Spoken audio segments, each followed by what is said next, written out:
Well, we want to start off this hour by talking about U.S. policies of interventionism in the past, present, and future. This country is notorious, after all, for occupying foreign countries with the goals ranging from retaliation to instilling democracy to stopping a civil war. And quite often, the U.S. government and military alike are surprised at what they find, that people in those countries don't want them there, and in many cases will risk or sacrifice their own lives to make sure they leave. We're seeing a new low point in America's longest war unfolding as we speak. Riots in Afghanistan, as citizens there protest the accidental burning of Korans by U.S. military personnel at the Bagram airbase.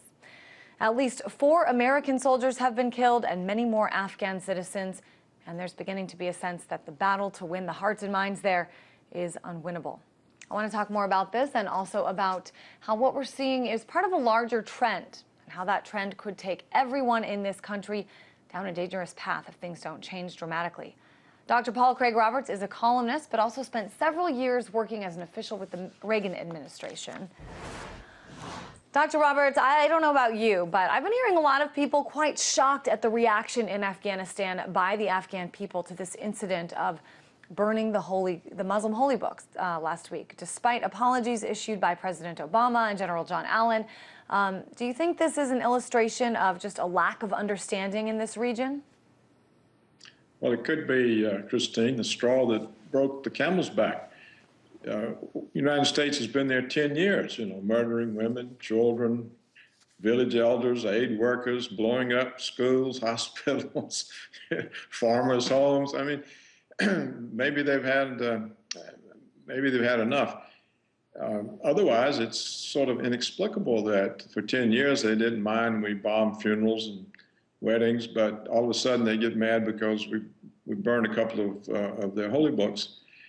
I tend to think it's just sort of like the final straw, and that finally you see what tends to happen in these countries, Kristine, is one side or the other wants the Americans to come in to put them in power. And so the countries are split. If they weren't split, the Americans wouldn't be able to go in the first place. True. I mean, but do you think that that what we're seeing in Afghanistan right now could sort of prompt a rethinking of how long we stay there? I know we were supposed to be there, have a significant U.S. presence there until 2014. You said this could be the straw that broke the camel's back. I mean, do you think they're going to have to sort of devise a new plan here? Well, no one knows what the plan is. If you remember, one of the early questions to Obama when he came into office was, what is the mission in Afghanistan? And he said, I don't know. We'll have to figure that out. Well, he's never told us. So they don't even know why they're there. I think mainly they're there because the military security complex gets rich off of it and is a great supplier of campaign funds. And that's one main reason they're there. And another main reason is it's part of this neoconservative American hegemony idea. But there's no clear mission, and they don't know why they're there, and they're not getting anywhere. Well, let's take it out of Afghanistan for a moment and just sort of broaden this a little bit. You've seen this sort of occupation thing happen quite a few times since you've been serving in government. Is there deja vu here, or is each sort of occupation very different? Well, usually they don't stay so long, except for Germany. They're still in Germany after World War II, 60-something years, I suppose it is, and in Japan. But that was a different kind of occupation because the troops weren't there shooting up the country.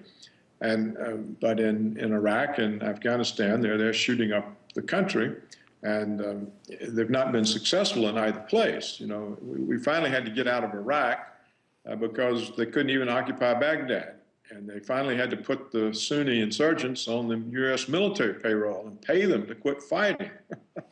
And they haven't been able to do that with the Taliban.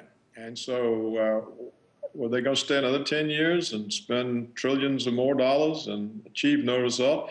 They don't control the country.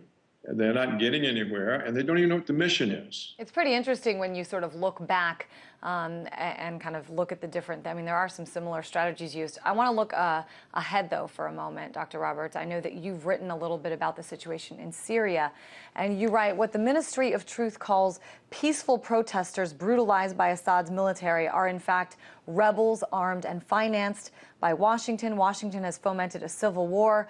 You said it claims its intention is to rescue the oppressed and abused Syrian people from Assad, just as Washington rescued and oppressed, abused Libyan people from Gaddafi.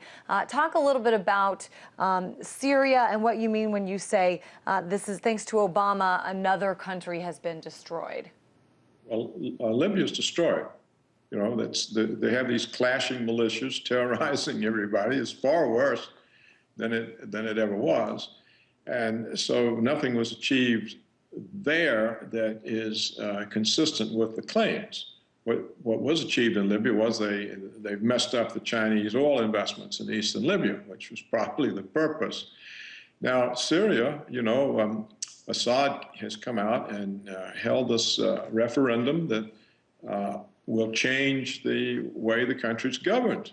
Other political parties are going to be able to compete for the presidency. It means that the likelihood of the continued rule of his party will be over. And so this is a positive step. But what did Washington do? They denounced it. and they are not supporting it now.